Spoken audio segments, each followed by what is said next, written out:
All right. Onward and upward. Anybody got anything tonight specifically? Or we can jump into Ecclesiastes. Good either way.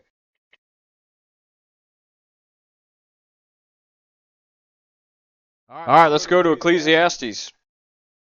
Been a few weeks since we've been there. And I had some sheets. Here they are. I've got sheets from the first night still, if you needed the introduction sheet.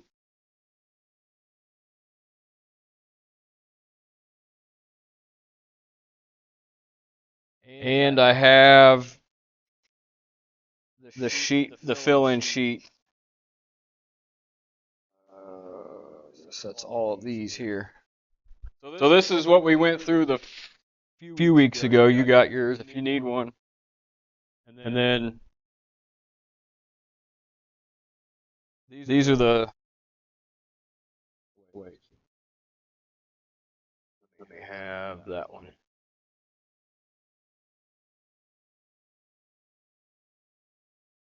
Yeah, that's right.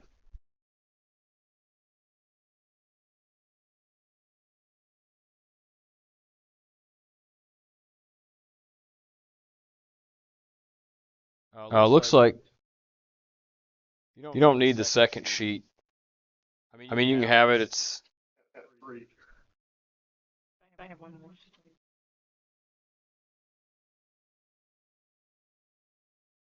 I don't know. Here, just give you the whole thing. The looks like it printed out 36 through 43 with the sheet already filled in or the answer already. Did you get any of them?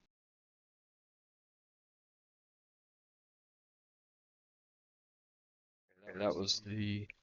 You don't have it. Yeah, no, I have plenty. I'm trying to figure out. I accidentally printed that. Must have. You have an intro sheet? No, I think they were gone at game. Oh, well, here, I'll just give you one anyway.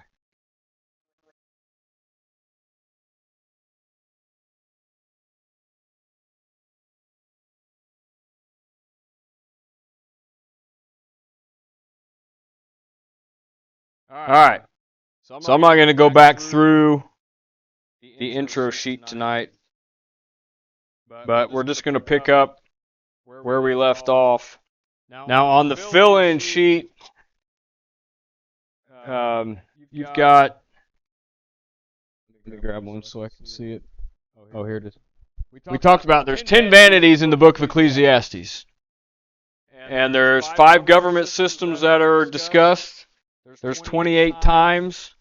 And there's 43 philosophies. And so we're going to go through each of those. Or I'll point them out, I guess, more specifically as we go through. So what we've covered so far, and let's get into Ecclesiastes chapter 1. Now remember, Ecclesiastes historically is Solomon writing when he's stepped away from God and he's trying every system the world has to offer to make him happy. Which, you know, most of us at some point in our walk, even in our walk with Christ, will maybe venture off into the world a little bit. So what Solomon, if we allow the Bible to work for us, let Solomon make the mistakes for us and let us learn from them so we don't have to venture out and wonder. He's telling you everything that the world has to offer here, from all aspects, politically, scientifically, philosophically. It's all here. And that's what he's trying to show us, is that all of those things, compared to God, you're going to come up short over here every time. Ecclesiastes comes from the word ecclesia, which means a called out body. And it opens up by saying the words of the preacher. So what you got here is a preacher preaching to a assembled group of people. What you have in the Old Testament here is a perfect picture foreshadowing the church setup. You're going to have a preacher preaching to a called out group of people. And he's going to take you down through the systems here. So we've gone through verses 1 through 7 so far. And the only one off this sheet that we've covered, the fill-in sheet, is one of the vanities. Number 1, verse 3, chapter 1, verse 3. And it's the vanity of labor and work. He says, what profit hath a man of all his labor which he taketh under the sun? It's a rhetorical question. There's none. You might find some short term, but I can almost promise you right now that most of the people that go home at the end of a workday and crack a cold one, it's because they're empty. They're looking for something to fulfill them. Work doesn't fulfill them. Yes, there's, what's that song? It says, money can't buy happiness, but it can buy a boat, it can buy a truck to pull it, and, yes, that's true. And temporarily short term, that can provide you some happiness. But, JB and I were talking over the weekend. What they say with a boat? 2 best days of owning a boat is the day you buy it and the day you sell it. Why? Because every day in between it's broken, there's something wrong, you got to clean it, car breaks down. I mean, everything that we buy and do in this life, it's bought to be broken.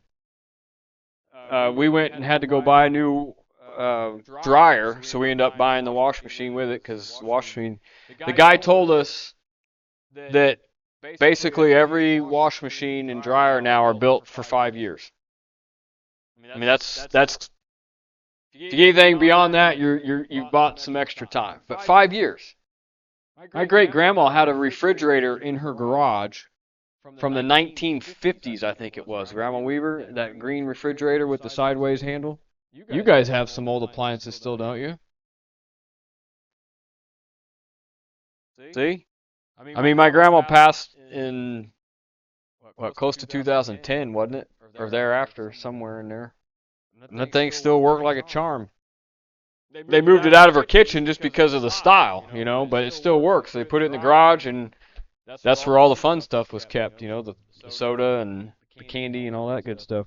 My grandpa had the best idea. Her dad, he kept those little Butterfingers in his fridge. Oh, man, a cold Butterfinger, it was good stuff.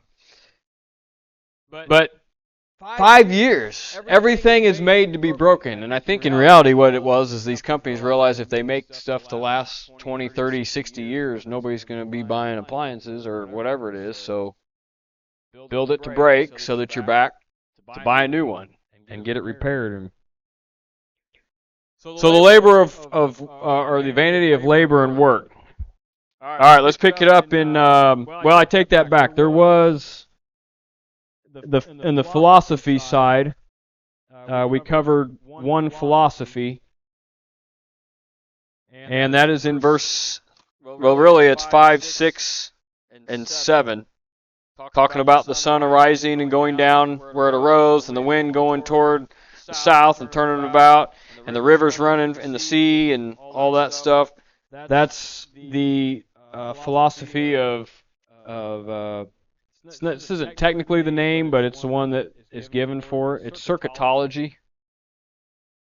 When I was doing some digging in that, technically circuitology has to do with electrical, which I thought, this whole world runs on electrical current, so I guess in one hand it is, but it's the fact that everything runs in a cycle. Maybe it should be called cycliology or something, I don't know. Everything runs on a cycle. The sun, the wind, the rain, and then if you want to throw some science in there, you've got the water cycle in verse 7. And I thought I had... No, I didn't put the science ones on here, but let me see where that note is. Oh, yeah, verse 7, hydrology. I guess I didn't. Did I put the science ones on there anywhere? Maybe I didn't.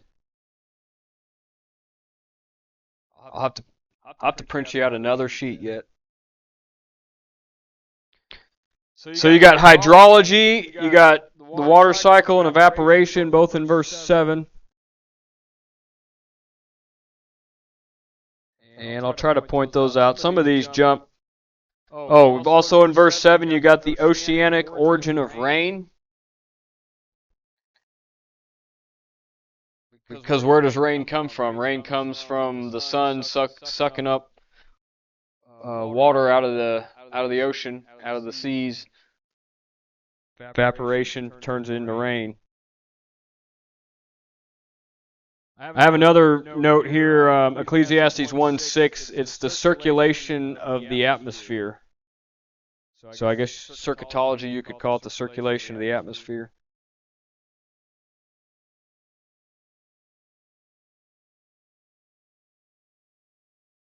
All right, then we jump into verse 8. Kind of starts a new section here. All things are full of labor. Man cannot utter it. The eye is not satisfied with seeing, nor the ear filled with hearing. And this is basically just the concept that we're never satisfied as human beings.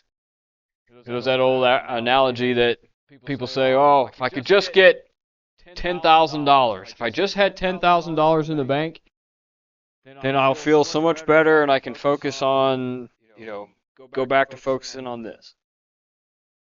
And in some cases, God blesses that, grants that, you get $10,000 in the bank, and then what happens? You just drop, okay, got my 10, I'm good, No, that's not human nature. What's human nature? Well, if I could just get to 20, I'll really feel good. And if I could just get to 40, and then, well, if I just want to hit that mark of 100, and we don't stop. And so in our minds, we've got this limit, this cap that I'm be good at, but in reality, human nature is my eye's never full. I see it, I want it, I'm never satisfied. You plant a tree in the yard, and it's like, I like that. Now I need something over here. You planted that, okay, now I need something over here. It just, where do we stop? And on the hearing side, you get a little bit of knowledge, a little bit of wisdom. Kind of like that. I want more. Now, if it's this, that's fine, but that's not what education does. Amongst many other things, education doesn't do. But so we have this desire to get. That's why one of the first things God lays down when He's organizing a system is, "Thou shalt not covet." Now it says thy neighbor's wife, I understand that, but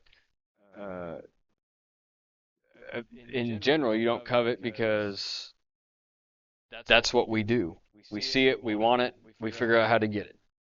We hear it, we want it. I don't think we have any advertising, marketing majors in here. You? Did you?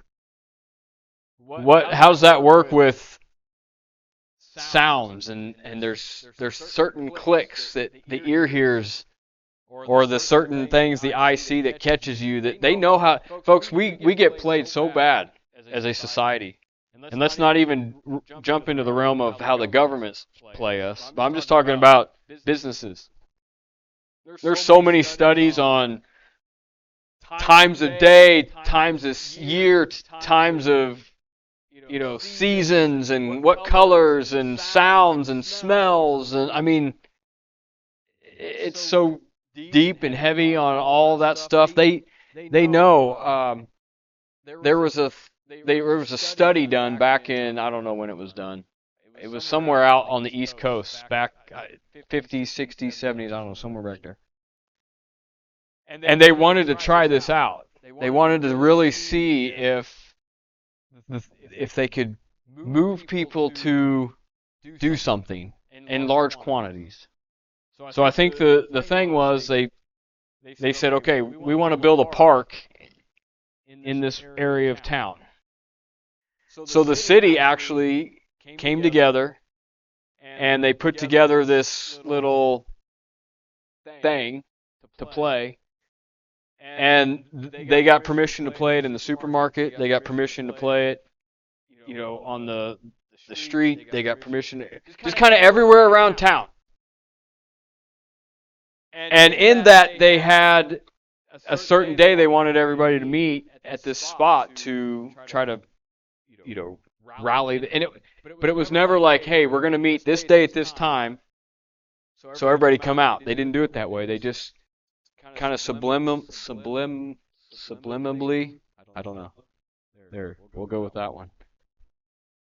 Worked those angles for a certain amount of time, and guess what? They got like thousands of people to show up, and they got this thing pushed through without ever having to say specifically this day, this time, this place. And I mean, it was one of their big breakthroughs to realize that they could really get people to think ways they wanted them to think.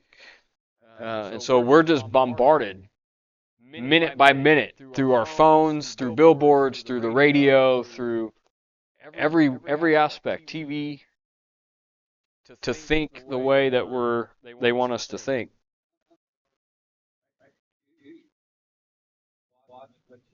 Yep. Well, that's it. About 3:30, 4 o'clock, I was looking up trailers.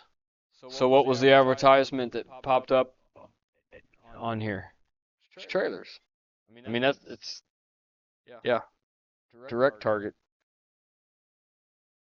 Verse 9 says, the thing that hath been, it is that which shall be, and that which is done is that which shall be done. And there is no new thing under the sun. And there's that phrase, under the sun, 29 times in the book. Under the sun will show up. This is the verse that tells us that all history repeats itself. I don't remember who said it. Somebody smarter than me might know, but it says, one thing man is doomed to do is, if you never learn from history, you're doomed to repeat it. And if you go back and look, about every 200 to 250 years, guess what happens in the world? History repeats and repeats and repeats. It's the same thing. The playbook that we are operating by right now in this world is a grander version of the playbook that Hitler used. And the playbook that Hitler used was a variation of the playbook that Stalin used. And Stalin took from Napoleon, and Napoleon took from, and he goes all the way back to Alexander the Great, and back to Nebuchadnezzar, and back to Sennacherib, and back to Pharaoh. I mean, it's the same thing over and over and over again. Why? Because the thing that hath been, it is that which shall be. And I think that's because of the increase in information that we have, or the ability to get information. You're seeing this waking up movement, so to speak. They call it the red pill. I've never seen The Matrix. Anybody seen The Matrix? The red pill versus the blue pill. I guess the red pill was you can know it all but not do anything about it, and the blue pill was you just go along, bliss. Right. So the whole thing with the red pill is that people are waking up. Now we're finding out that we really can't do anything about it, but we're waking up. I was listening to something the other day, and they were talking about Charlie Kirk, and they said one of the things that Charlie Kirk, I guess he was just an absolutely incredible source of knowledge, just facts about everything. And he said something along the lines of, do you know one thing that every nation had in common that was controlled by a dictator, or something along those lines? Every scenario, the people, the citizens greatly outnumbered those that were in control. But those that were in control were able to make people feel like they couldn't do anything about it. I mean, it's the same situation. We're almost at 8 billion people in this world. And word has it there's about 3,000 people that run the world. Between like 5 or 6 families. 3,000 are controlling 8 billion people. If 8 billion, well, I guess it would be 8 billion less 3,000, I don't want to do that math real quick in my head. But what would happen if the 8 billion decided we've had enough? 3,000 people couldn't do anything about it. But that's the playbook. It repeats over and over and over again. Why? Because there's no new thing under the sun. Quite frankly, you could take this all the way back to Lucifer. Verse 10, is there anything whereof it may be said, see, this is new, it hath already of old time, which was before. Because there is no remembrance of the former things, neither shall there be any remembrance of things that are to come with those that shall come after. A generation comes, we do our thing, the next generation comes, they do their thing, and I think about that in my life. I'm at that, kind of middle age. I'm too old to hang out with the youngins now, but no offense, I'm not old enough to hang out with you cool people, that have been around for a while. Nate Bargatze, he was talking about, now that he's 45 or whatever, he's like, I know I'm 45, but in my head I don't feel like I am. So, I'll be hanging out with like a 23-year-old and be talking like, oh man, can you believe this and that? And some 40-year-old guy will come by and we're like, hey old man, beat it. He's like, can you believe that guy thinking he can hang out with us, And then he's like, hey, you want to go sit down now? But, we're at that stage. I remember back when I was young, I didn't need advice from anybody. I had it all figured out. Now it's like the more advice I can get and the more things I can learn, the better off I know I'm going to be. And I'm sure you get to that next level, then you've got a whole life of seeing. And now not only are you seeing the generation before you, but you're seeing the 2 generations away. And the mistakes that are being made and the things that are rehashing, and you're like, look, if you could just listen to me, I could save you so much trouble. But we don't, because we don't learn from the past. We repeat the same mistakes, and frankly, we know that the Bible teaches degeneration, so not only does the generation before us repeat the things that we do, they do it worse. And then the generation beyond that's going to repeat and do it worse. And that's how you end up at the end of the book of Judges, where it says there's no king in Israel. Think about where they were. At the beginning of Judges, they left off with Joshua, the greatest leader Israel had to that point. Got into the promised land, got established, God was leading the way, God was feeding them with milk and honey, He was protecting them. By the time you get to the end of Judges, which I know is 400 and some years, but still, by the time you get to the end of the book of Judges, there's no king in Israel, and every man did that which was right in his own eyes. Because they just repeated the same mistakes over and over and fell away farther and farther. Make sure I haven't missed anything here. I think we're caught up there. Anybody got anything on those? I just looked up the NIV version passage. Yep. Really? What's it say? Second verse, it says vanities, vanities.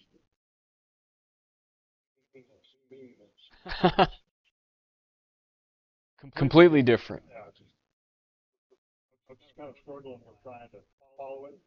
I wonder what translation, and it's Not even close. Yep. That's interesting. I mean, it's not, but it is. It's sad. Because the whole point of this book is to show us that anything we do for self is vain. Vanity.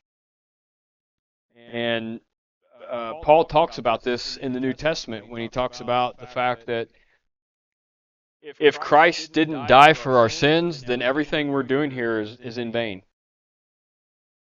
It's all for self.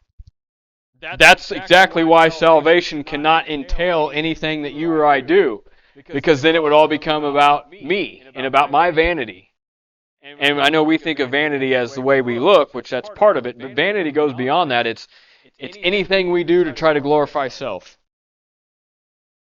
And if salvation entailed any of that, then it would all become about vanity. And you see that happening in places like Washington, D.C. and different religious groups where there's things required of you, or people get held to higher standards, or get lifted up on a pedestal in certain circumstances. And I know biblically that there are 2 ordained offices, but nowhere in the Bible does it tell you to treat those people. Now there's higher standards they have to live by, but nowhere does it tell you to treat them differently, or for those ordained offices to treat you differently. The only difference, folks, between a Bible-believing Christian and a deacon or a bishop, pastor, is the fact that God called those individuals to pastor or to be separated to be a deacon. It doesn't change anything because they're more important or because they have a closer walk with God. Now, they might know more about the Bible, but I guarantee, an elder, folks, is not an ordained position, but an elder knows just as much as a pastor does. He just didn't feel the call to be a deacon or a preacher. So, and an elder is not by age, it's by spiritual maturity. So, it doesn't matter. We elevate folks, priests and bishops and cardinals and all these people like it. You should see, when the Pope goes to town, you would think it's God. And in these people's minds it is. They elevate him to such a place of preeminence. You mention Jesus Christ, and it's like, oh yeah, but I got the Pope here. So, yep, it's all vanity. Alright, next section here, verse 12. I, the preacher, was king over Israel and Jerusalem. Just reiterating who this is that wrote this book. It's Solomon. Notice it says he was king over Israel. And I pointed out before that this comes at the end of his life. I believe he still technically had the kingship, but I believe that he had basically made such a mess by this point that there wasn't much going on in the house of Israel. Because as soon as he leaves the throne, his son Rehoboam and his battle general Jeroboam take over, and the first thing they do is split the country in half. Well, not in half. They split the 12 tribes into 2 and 10. Hello, what's the devil's first line of, second way of attack? His first one would be the communication. Then what would be the next one? Divide and conquer. As soon as Solomon leaves, Israel gets divided into 2. The 10 northern tribes stick to Israel, and the 2 southern tribes, Judah and Benjamin, they start their own thing, and they actually stay closer to God than Israel does during this next several years, but they get divided out. Verse 13. And I gave my heart to seek and to search by wisdom concerning all things that are done under heaven. Now let me stop there for a second. First of all, you see right off the bat, I gave my heart. It was all about Solomon. Has nothing to do about God.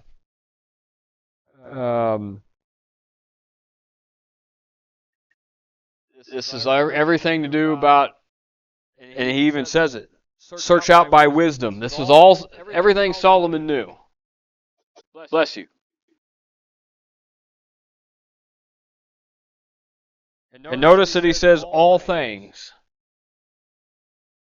and we've already gone over it. He covers basically anything the world could come up with to try to bring joy, happiness, peace, comfort, fulfillment, all things. But notice that it has nothing to do with God. He doesn't use that till after the colon here. This sore travail hath God given to the sons of man to be exercised therewith. What's that great verse over there? And I think it's either in Thessalonians or Timothy. That God will give people what? Strong delusion. Now that's a tribulation verse, but it applies to all ages. If you will reject and rebel against God long enough, He'll give you whatever lie you want. If you want to believe that God doesn't exist, He'll even give you verses out of this book. If you want to believe Jesus Christ isn't God in the flesh, He'll give you verses out of this book.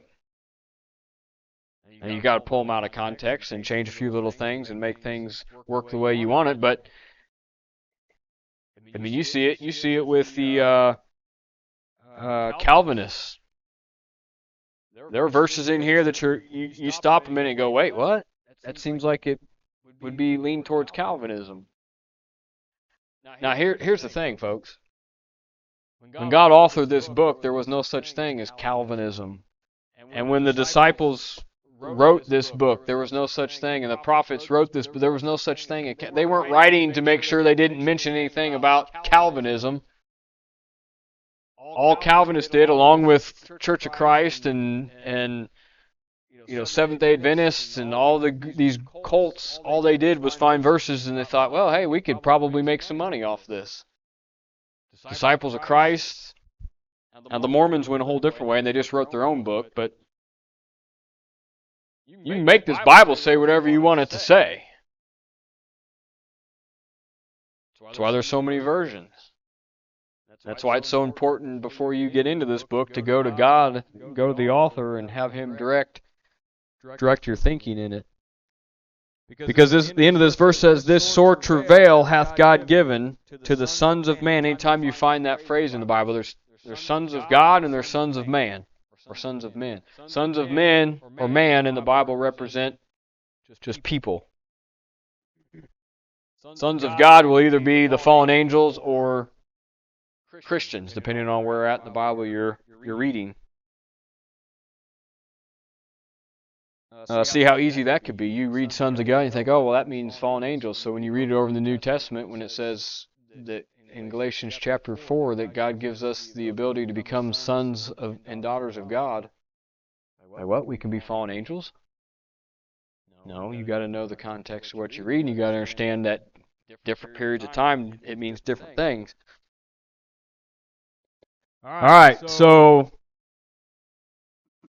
I don't think I have any more in verse or chapter 1. We'll just keep reading here. Verse number 14. I have seen all the works. There it is again. All things and all the works that are done under the sun. And behold, all. That's 3 times in 2 verses the word all has been used. All is vanity.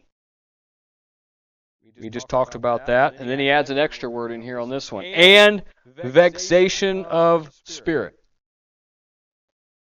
Anybody know what that vexation is? Trouble, grieving. We'd probably call it in the modern day anxiety and worry and stress. It's not feeling settled. It's feeling like you can't make anything work.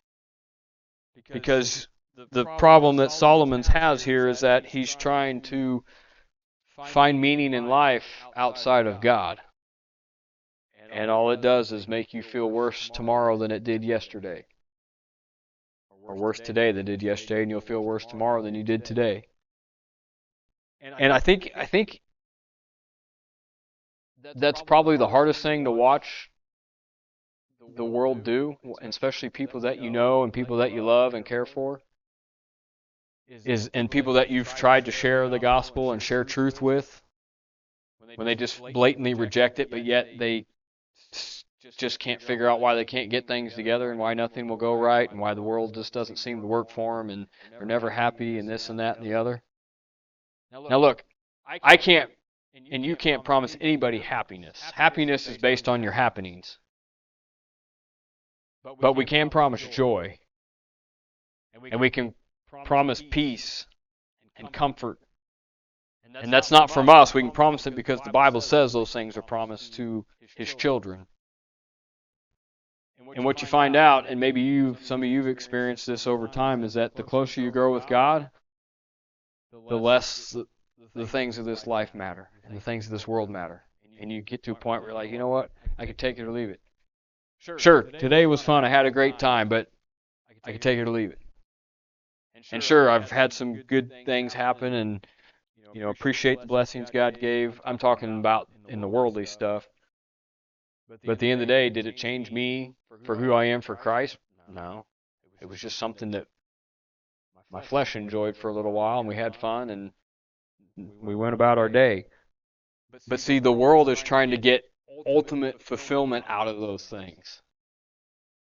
I heard a pastor say one time, and I never thought about it this way, and now that he said it, now all I can do is not think about it. So it really has been a curse to me, so I appreciate him for that now. But what he said was, the biggest problem that we have in life right now, not the biggest, but one of the problems that we have in life is because Hollywood has portrayed life as just one mountain of excitement to another. And just life is just nothing but the highs. Because you go watch a 2-hour movie, and what's a 2-hour movie do? It may cover a period of a year, it may cover a period of 5 years, 10 years, and what do you get? You get now sure there's, they got to create drama, so they got some, but you get these high moments, and you get this whole story in 2 hours that may, in real life, would have taken years to compile.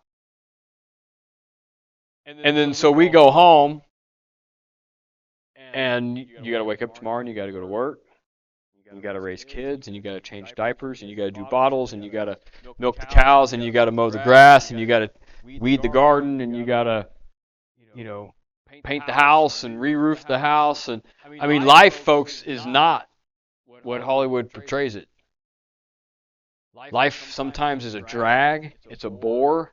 It's hard. It's stressful. It's hot some days. It's cold other days. Your furnace goes out. Your air conditioner goes out. Your roof leaks. Your car breaks down. I mean,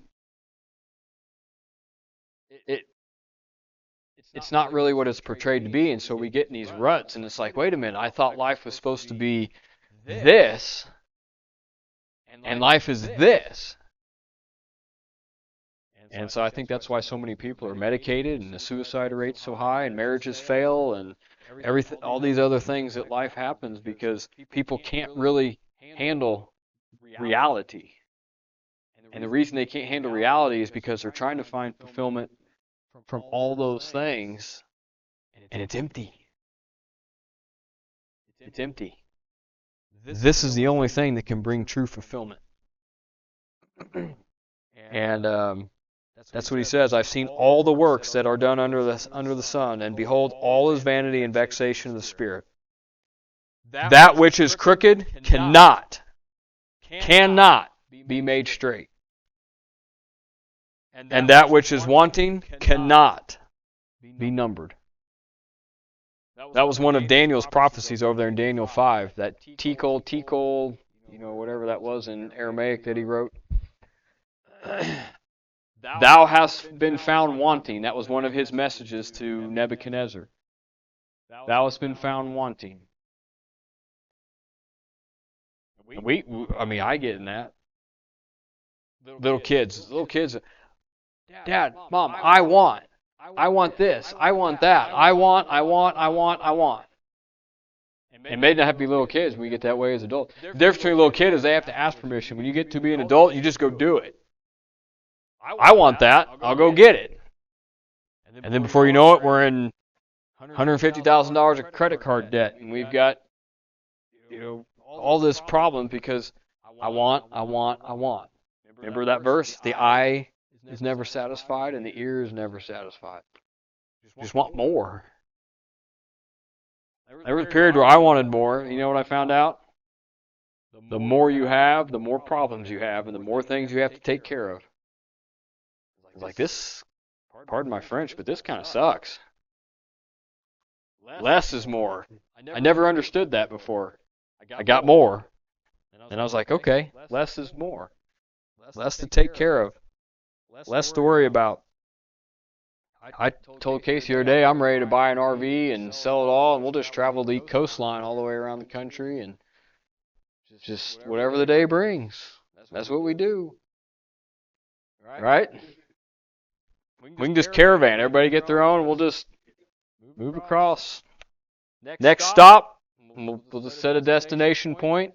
We'll have service, and then we'll pack up, and we'll move to the next place. That'd be kind of fun. You could have service in every 50 state. Well, I guess 48. 49. We could still drive to Alaska. Let's do that in the middle of winter, though. I want to drive on the ice road highways in Canada. I think that'd be fun. Huh? I'll be inside.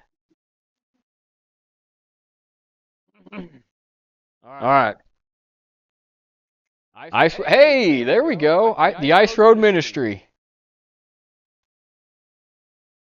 Verse 16, I commune with my own heart, saying, Lo, I am come to great estate, and have gotten more wisdom than all they that have been before me in Jerusalem. Yea, my heart had great experience of wisdom and knowledge. This is, I need to bring out my philosophy, because I think this is one of them. I do with that sheet now. Oh, I missed a couple in here. I'm sorry. I'm just moving along. Let's scoot back to verse 13 for a second. I gave my heart to seek and to search out by wisdom concerning all things that are done under heaven. This is sore travail. This sore travail hath God given to the sons of man to be exercised therewith. There's two philosophies in this verse. One of them is metaphysics. The philosophy of metaphysics. Now, I wish I had all these memorized, but I don't, so I'm going to cheat. Metaphysics is the philosophy of being. It's the branch of philosophy concerned with the study of nature, or the nature of being and beings, plural, existence, time, space, and causality.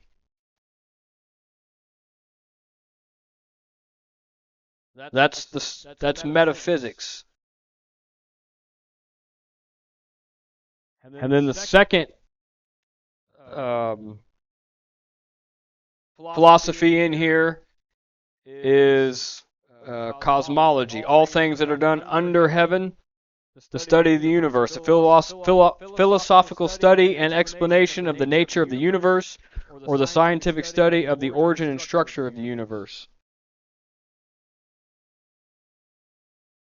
And so in that verse, Paul brings up metaphysics, the study of all things concerning human and all things concerning under heaven.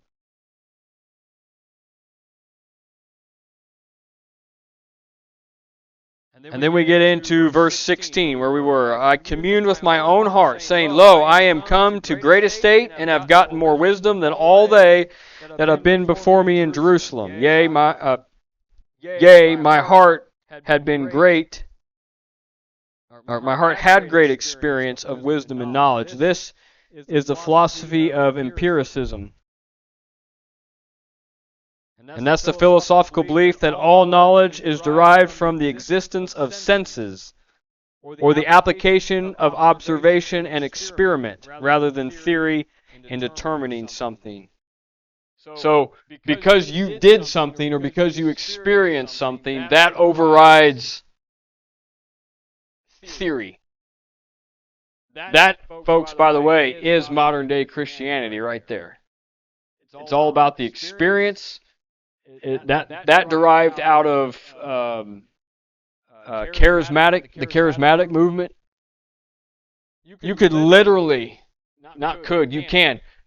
you can literally give somebody a biblical principle, a verse right out of the scripture that says yay or nay, and they will look you in the face and say, yeah, but this is what happened to me. I experienced this. And ultimately what they would say is, you can't deny my experience. To which I would say, no, I can't deny your experience. I just think you experienced something that wasn't of God.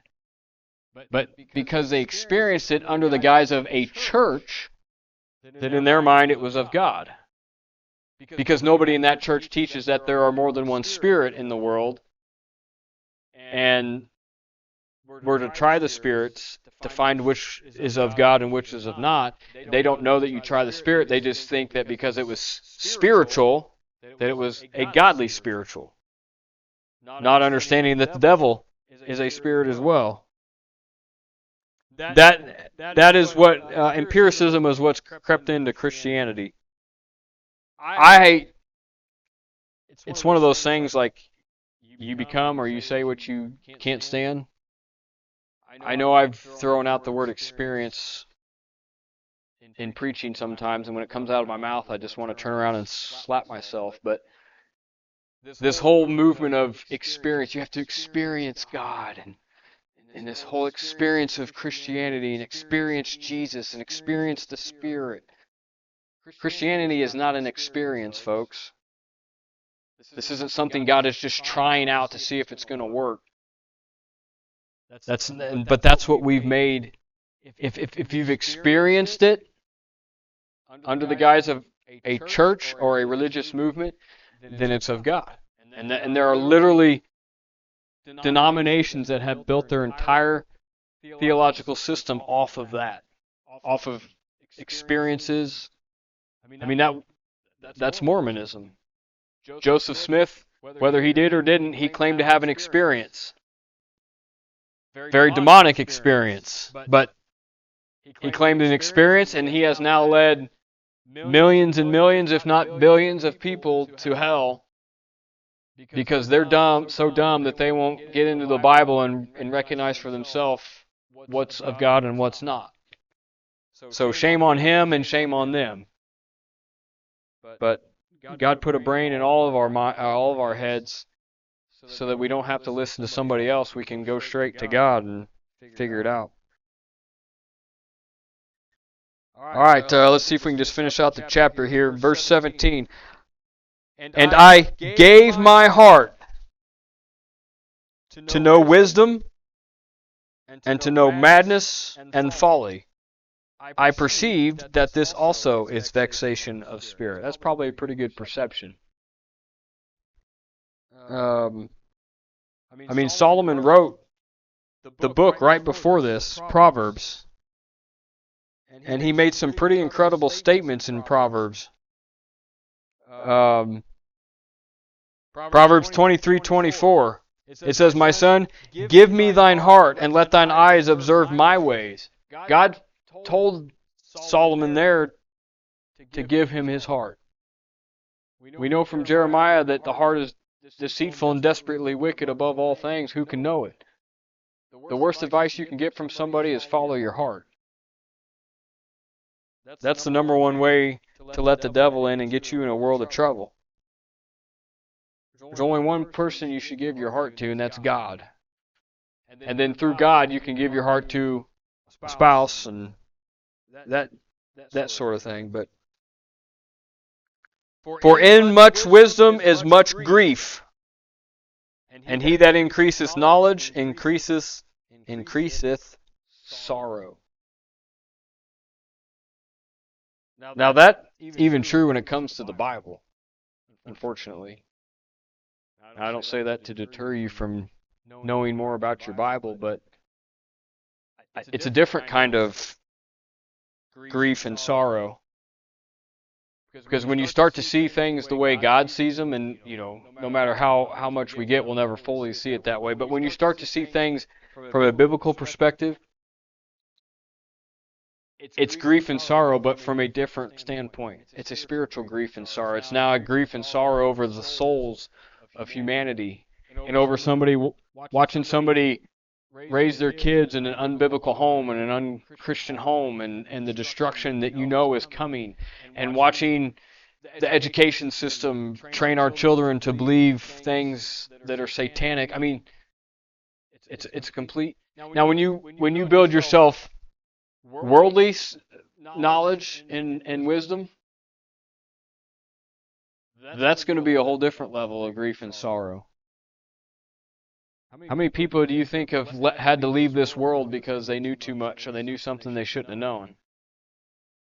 I bet you that list is long and deep. Huh? Potentially.